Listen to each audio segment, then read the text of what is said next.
educate. Sex educator. Yes, pretty Okay. much. Do you want to Pretty much. explain a little bit about like what that entails? Or what that So means? for the last couple of years or for a while, I've been working in the field of, amongst young people and professionals around sex education, relationship, well-being.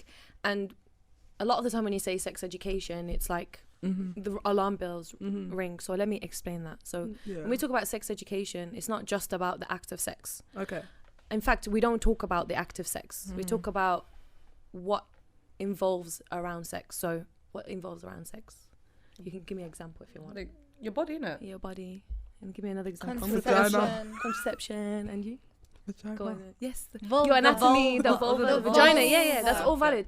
So, for example, because you guys... Why am I giggling? Why do I feel like I'm in year 6 again? It's okay, don't worry. We still giggle at work. It's all good.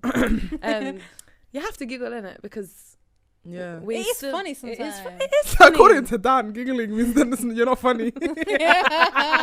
Let's not bring that up. This is going to make me a bit... Ooh. Okay. It's going to stir up some emotions and we'll go off a tangent and talk about relationships. But yeah. So it sort of... It's a massive topic. Okay, yeah. Definitely. So, for example, when we talk about sex education, we're starting from the point of puberty. Even beforehand, we're talking about how leading up to puberty.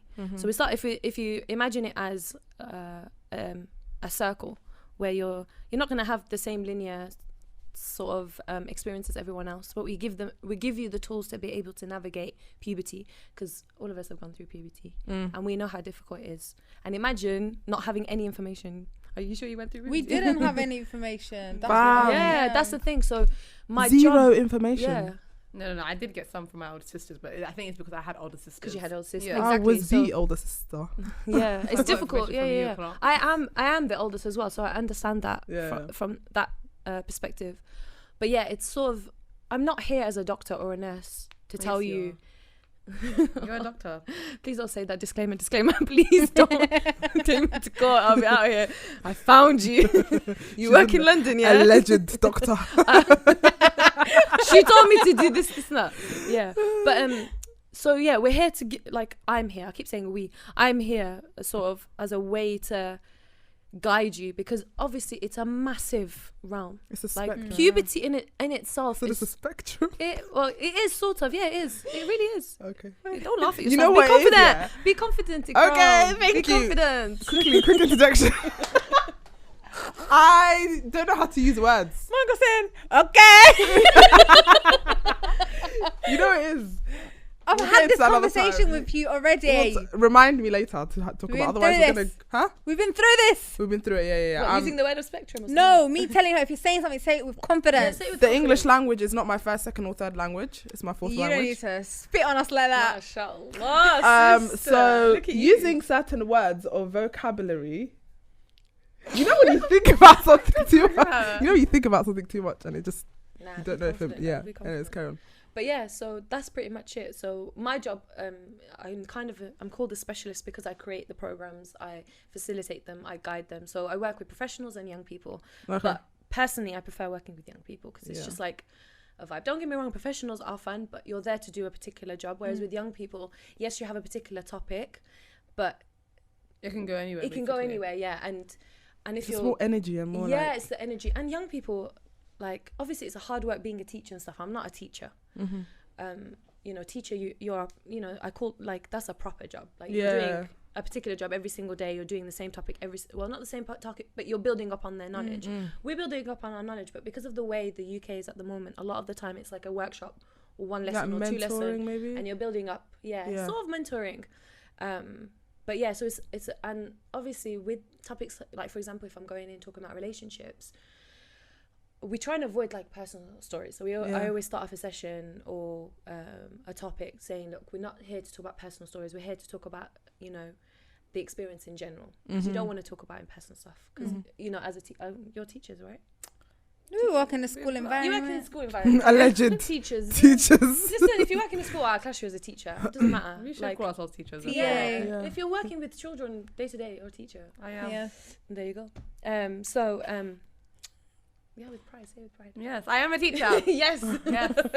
But yeah, because I'm you're a working mother. with kids. Like when you're working with young people and you're guiding them, you're a teacher. Even if you're a youth worker, you're still a teacher Yeah. because you're guiding that child through life. You're That's very teaching true. them. That word That's what you're teaching. encompasses so many different like elements of I'm life. sorry, but I actually Yeah. count you as a teacher though. You're teaching these people 100%. about Yeah. a very personal thing. In You're their life teaching that us they're going and you're through. teaching everyone who's Exactly. watching and listening. You're a teacher. So- It's you're a teacher. I'm a pharmacist. You are a teacher. You're teaching these people what medication they need. Yeah. You're Oh, a yeah, teacher. I'm a You are, teacher. yeah. I guess we're all teachers if you We're think all about And it. we're all mothers. What? Yeah, we are. I ain't never birthed one child. I know where she's coming from though. I'm a mother as like an older sister. Yeah, you all Yeah, mothers. Yeah. You're one of the I'm young forced to be a Yeah, mother. I'm one of the younger Your ones. children. Look at her I'm blessed a living that free life. child. No, I'm a free adult. That's what I am. You're living your best life. I try my I'm best. jealous. But I learned a lot though. Hey, you alright? Nah, she just triggered me. Oh, Because I'm living my best life. to be with the pistols. I'm so glad that people can see what's going on, you know. I'm actually being a little bit more reserved. Hella reserved. I'm being very reserved. I tried to do the gun like that. Guys, no Throughout this whole violence. episode, you're just gonna We be don't seeing condone this. violence. No So- guns. No shankety shank. Hajer, continue. It's okay.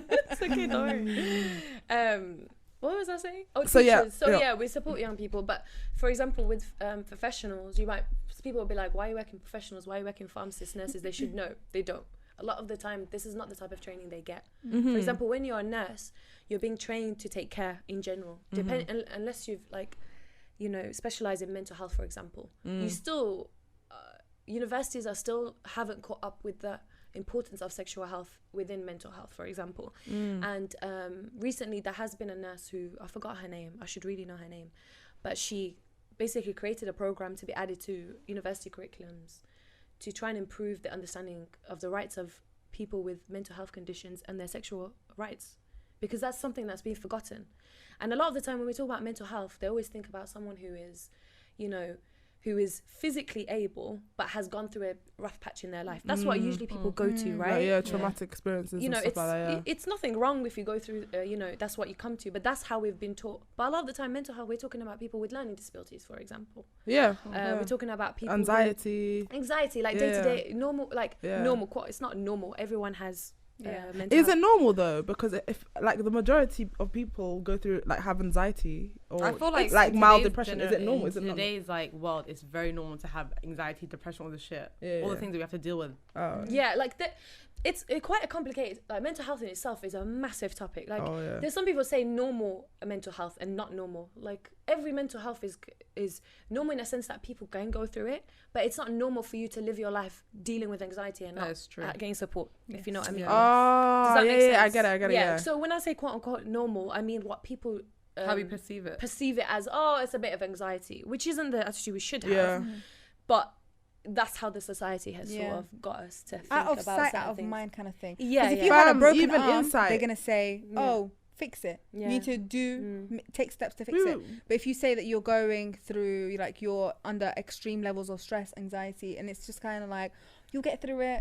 But it's honestly until they see you have a panic attack and like they have to physically see you in pain, like what Nejma said. for it to Until it count. manifests into Yeah. physical, they're like, oh, Yeah. we can't see it, therefore it doesn't exist. Yeah. Yeah. 100%. Yeah. Oh, and it means that you're already technically dealing with it. So Yeah. continue to deal Just with it. a sick note from because of stress is not a sick note. It's not the same level as Yeah. sick note from like your leg broke or whatever. Yeah. People But- have normalized it as well. Yeah, like, to the point where if a lot of times you see managers doing this, like they themselves go through a lot of stress, a lot of anxiety, and like Some of them deserve it. stress induced illnesses. But if you come up to them and say, excuse me, can I take a couple like mental health days, they're like, no, like just deal with it. I am kind of thing. I don't care what you're dealing with. You're out here, if you have COVID, does that mean I have to deal with COVID? Like, it doesn't No, make but it's sense. kinda Like, Yeah. you're already pushing yourself to the brink, so you're gonna make both of us. Yeah, go but crazy. that's where sexual health comes in, because like in terms of relationships as well, it's that relationship you have with your with people around you. Yeah. Because I think when it comes to like sexual health and well-being, they always think about that super intimate relationship. That's very true. To even speaking to kids, when you tell them it's okay to say no to your friends, they're shocked. They're shocked because the idea that they're given is like, no, if you're friends, you're meant to do everything together. You're meant to do this, you're meant to do that. There's no boundaries in the Yeah, friendship. like for example, managers, like that example that you gave, you know, they have that manager, for example, has the idea that just because they're going through something and they're able to deal with it, that no, you should do the same as me. It's the idea, it's that relationship they have with you, because you're the employee and I'm the employer, and I have standards to reach. You need to make my standards. No, that's not how relationships work.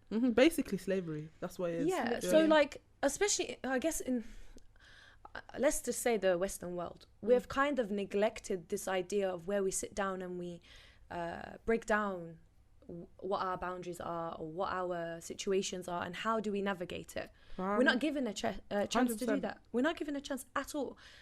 Even in, like, for example, if you work in an industry like mine, you'll find where there's neglect within the industry, within their people. And you guys are teaching. Right? Yeah, this, and you'd be shocked, but it's human nature. If you're not taught from it when you're a child, it's only going to keep carrying on until you're older. Yes, I can sit there and do a lecture and whatever. Same as like teachers, they can lecture you about doing good in the world. They might turn around and be a bad person. Yeah, that's true. Oh yeah. So you have to kind of understand it, where you can't expect it to happen. So you have to educate yourself and sort of notice when it's happening to you. Because sometimes, even me, you know, I'm working in this and I don't even notice when things are being done to me that are a bit like, okay, that person's not respecting my boundaries, or this person doesn't understand how this friendship works, or they're asking too much of me and I'm, you know, jumping through hoops for them. And you know, sometimes I guess when you work in the industry that I'm in, or the you know, the work that I'm in, like for nurses, for example, you find that nurses go out their way for everyone else and then forget themselves. So a lot of the time I say to people, look, we're here to give you the tools to take care of yourself. We're not here to tell you need to educate everyone about this. That's not, your tool is to look after yourself. So if you can start with the basics when it comes to puberty and you work your way up, you'll realize how much you've had to deal with as a young person through adulthood. And I'm not saying we're here to like unpack your trauma or whatever. No, we're here for you to recognize why is it in your adulthood you're finding it difficult to make, you know, friendships, or you're finding it difficult to, you know, navigate through it with your parents, for example, or your siblings, or, you know, just day-to-day, you know, romantic relationships, for example. Why are you finding it difficult to, I don't know, go out your way to go on a date, for example, or talk to someone? Because even like some adults go into their adulthood not knowing what rights they have as a human being, and they find it difficult. That's deep. That is actually deep. It is deep. Because yesterday I was talking to my friend and we were talking about, like, I slowly started realizing recently that there's a lot of things, like understanding myself kind of thing. Like, for example, something could make me feel uncomfortable. I wouldn't then, like, I'll just leave it or go away. Like, I wouldn't try to understand, why is this making me uncomfortable, or what is it? Like, for example, remember back when there were, like, a quick example, like uncles, like, you avoid certain people because they make you feel a type of way. You never thought, okay, why is it they're making, is the comments like they're making, like, how is it affecting me, blah blah, but you just stayed away from it because you just didn't want to deal with that kind of thing. The older you become, the more shit just sinks in for you. Yeah. But sometimes it doesn't, because you weren't given those tools. You weren't allowed to understand. Like, when you're in your childhood, you know how they say in psychology, childhood trauma can manifest itself in behavior that you have as an adult, right? Yeah. When you're a child, sometimes you can notice if something is happening to you, right? And you do that thing where you, okay, that's happening, I'm gonna deal with it later, sort of thing. And you might even I'm gonna deal with it, I'm just gonna avoid it. Yeah, so avoid it. Yeah, bother do me. you know what I mean? Yeah. Like, that's a way of dealing with it later. Oh, okay. You're putting it to aside. It's an example. Yeah. It could be, I'm not saying you're right or I'm wrong, but it's an example, for example. You're dealing with it later. A lot of the time when you leave something to the side, it's there, it's still there. And you forget about it, for example. And then when you come to adulthood, you think you've got yourself figured out. Especially when you hit your like mid-25s and above, you mature differently when you're like younger than that. As just an idea. And then when you get to your adulthood and you look back at yourself, sometimes it can be too much for you to realize how much you've had to unpack as an adult, that it could hinder whatever growth you've made as an adult.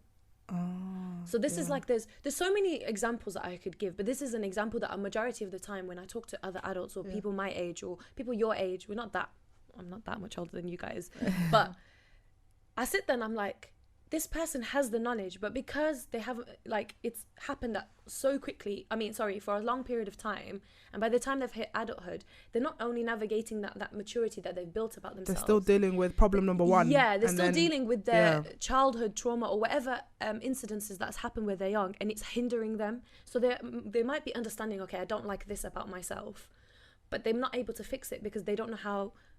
They're still remembering, or they're still, that incident that happened as a child, or incidences that happened as a child is still affecting them as an adult. So as they're trying to grow, it's still dragging them behind. I feel like, quick little sign, I feel like that's kind of me.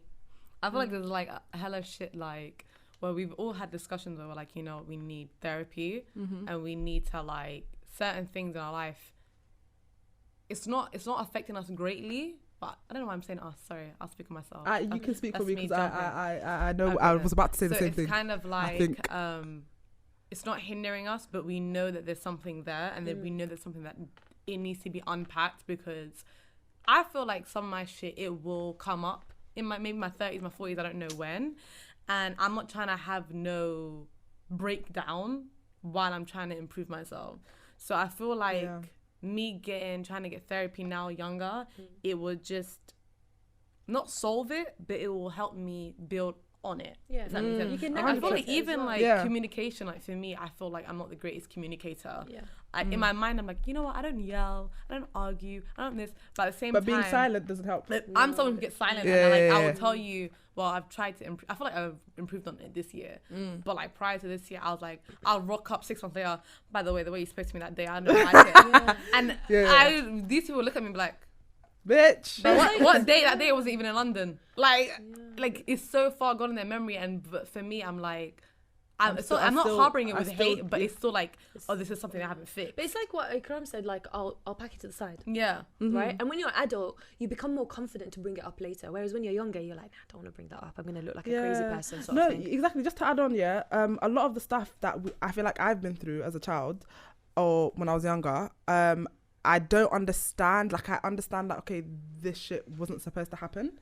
But I don't see, like, what fucks with me is I don't see the negative effect of it. Yeah. And it's like, am I waiting for it? Am I supposed to sit here and just wait around for it and then deal with it when it comes? Or do I unpack what happened and maybe find out that it's hindered me some way and I just didn't realize?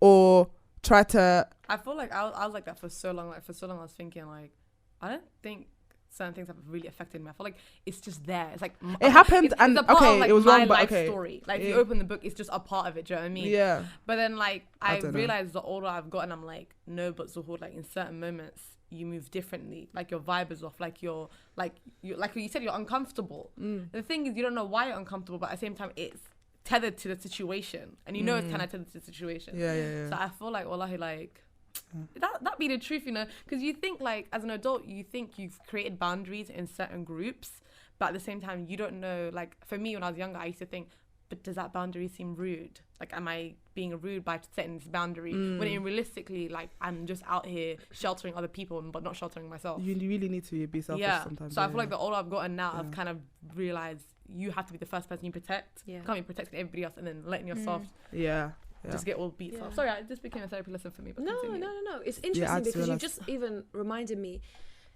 as well, in like the whole of like sex education relationship, there's also a divide between men and women as well.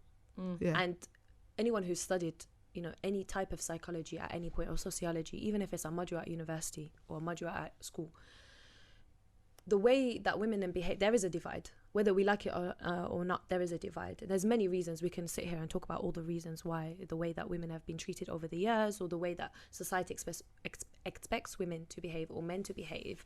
That also adds to the level of understanding as adults. So, for example, like you just said, when you were younger, you're talking about boundaries. But as women as well, all of us are women. Sometimes we bend over backwards because we're expected to, or we've been taught to. Even if your mum or your dad hasn't said, even if it was subliminal, it will just subliminal, 100%. Yeah, but subliminal. And even me, like sometimes I catch myself doing certain things, and I'm like, then it becomes sometimes it can play with your head because you're like, am I doing this because I'm being told and society is telling me to do this, or am I doing this because I want to? Because I want to. Fact. It's really difficult. It really plays with it really plays with your and head. it bleeds into other aspects of your life because I can speak I can speak on this for days in terms of like being expected to reach certain people's standards, even though they are very unrealistic and they are not things that are like within your job description as a child or as like a teenager or whatever. And I realized that when at first it would just be family, that I would absolutely kill myself to like make sure, like please them. And then I started having a weird like complex with friends where it's like if someone asks me to do something, I'm not gonna do that alone, I'll do that and more. And I'll be like, oh, just in case.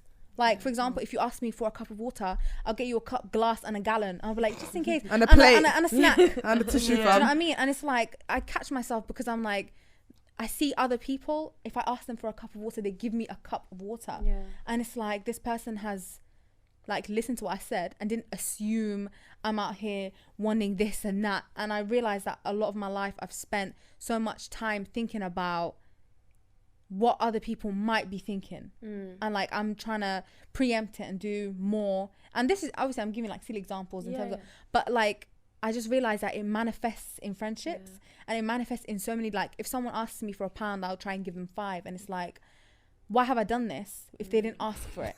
Now I need the £4. Well, there's points where I will put myself on the like I'll put my own self on the back burner for things that I don't need to. Like there's times where I will put myself on the back burner because it's necessary, and there are times where naturally you have to put other people first, and their like situation is more dire than yours anyway, which I feel like is always a give and take in relationships in life anyway.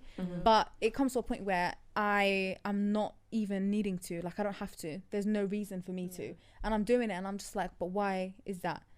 And then I realized it's because I was told.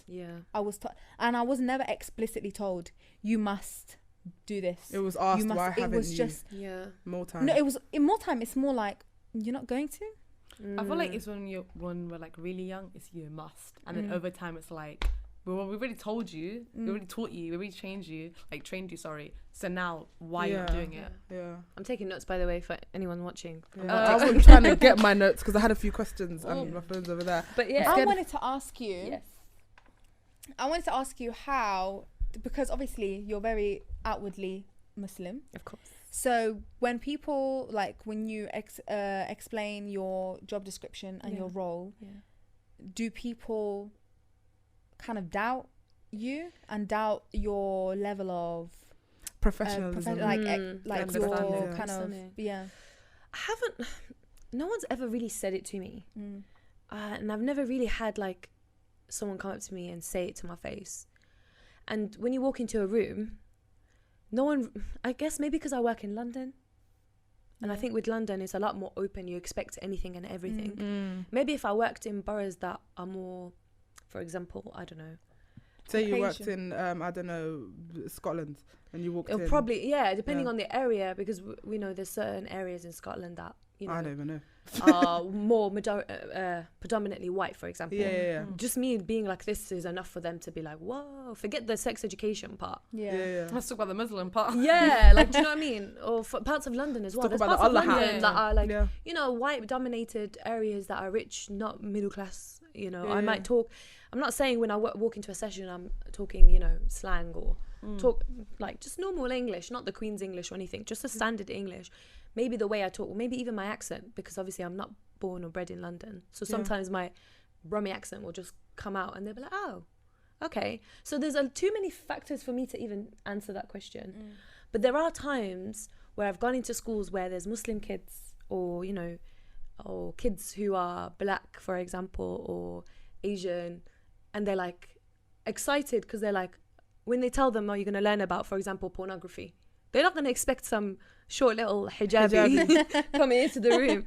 So for them, sometimes the kids get more excited. I see like a little glimmer in their eyes, like, okay, finally someone who understands me, sort of thing. Someone who I can low-key like feel comfortable. So I can see it in their face. And sometimes kids have come up to me like, miss, you Muslim, right? Sometimes I get cheeky and I'm like, what do you think I'm wearing this for?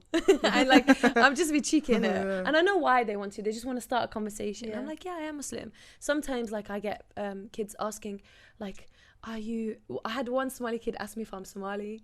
I think because he just saw me with a hijab. That is so and pure. like talking like to him in a way, because we had like a little session and he's like, are you Somali? And I think because in his community majority of the Muslim kids were Somali, Yeah. so for him that's what he knows. I was like, no, I'm not, but I'm from your continent, don't worry. Yeah. And he was so cute and so like genuine, Yeah. because sometimes obviously kids get a hard time, you know, when Yeah. they get cheeky or they want to know things about you. But for me, I'm just like, they're kids, man.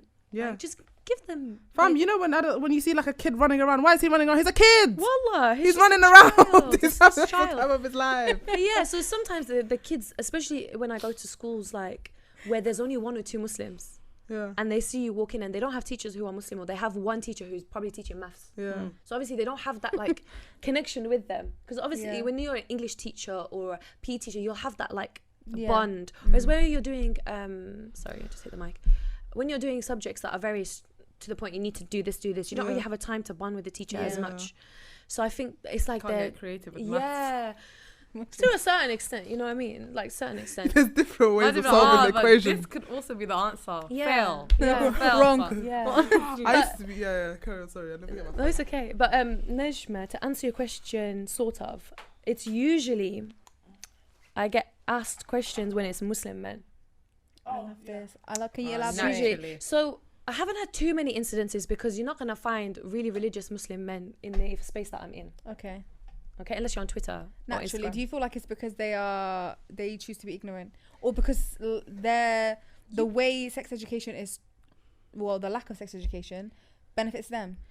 Well, some yeah, but you're extent. not gonna find a narrow-minded Muslim man teaching sex education. Yeah. No. Yeah. Do you know what I mean? Yeah. Like that, I think that could be the reason. But for me, that's where I stem it from, because you have to be quite liberal in your thoughts. You have to be open. Even though I'm a Muslim woman and I follow my ethos of Islam for my day-to-day, I still have to understand there are things that, you know, don't align with my Islamic ethos, but it's there. Yeah. I can't ignore them. To ignore them is just ignorance that isn't going to help anyone. Yeah. It has to 100%, exist. yeah. It exists. I can't help it. Whether you're a Muslim woman or a man who doesn't like the idea of existing, mate, it exists. Get with the program. Yeah, it Get with it exists. or get Literally lost. get with You the know, program. like It's coming soon. sometimes, like to give you an example. Sorry, I was gonna go off completely. But like for example, I did an event in Lambeth. I think it's a Lambeth, and it's a festival. And you know when you have stalls, you'll have like, you know, a Jamaican stall with, you know, products from Jamaica and food from Jamaica, and then you have like one like holistic vegan stall, and it's just random like Yeah. places, or one that's doing soaps and one that's doing hair and one that's doing Yeah. nails, random stores. So you're gonna find everything. Yeah. So we're in that so we had a store with the Muslimics, you know, as they're allowed Copyright. to, you know, copyright the Muslimics, yeah, you know, providing Islamic literature and, you know, how they do.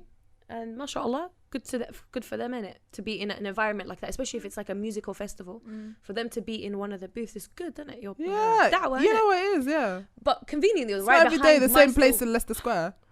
Yeah, they're right behind my stall. Oh, Yeah. I see where this is going. So yeah, and in this particular event, we're providing condoms. We were talking to people. We're doing condom demonstrations. We're not out because there's kids around. You know, we are understanding of families, but we do, you know, show Yeah. the condoms. And Were they handing Qurans? they were handing out Qurans. Yeah. You know, all of Nothing it. wong with getting a Quran. I know. Yeah, no. Nothing wrong There's with it. nothing wwng with that. I know, Yeah. but I'm just.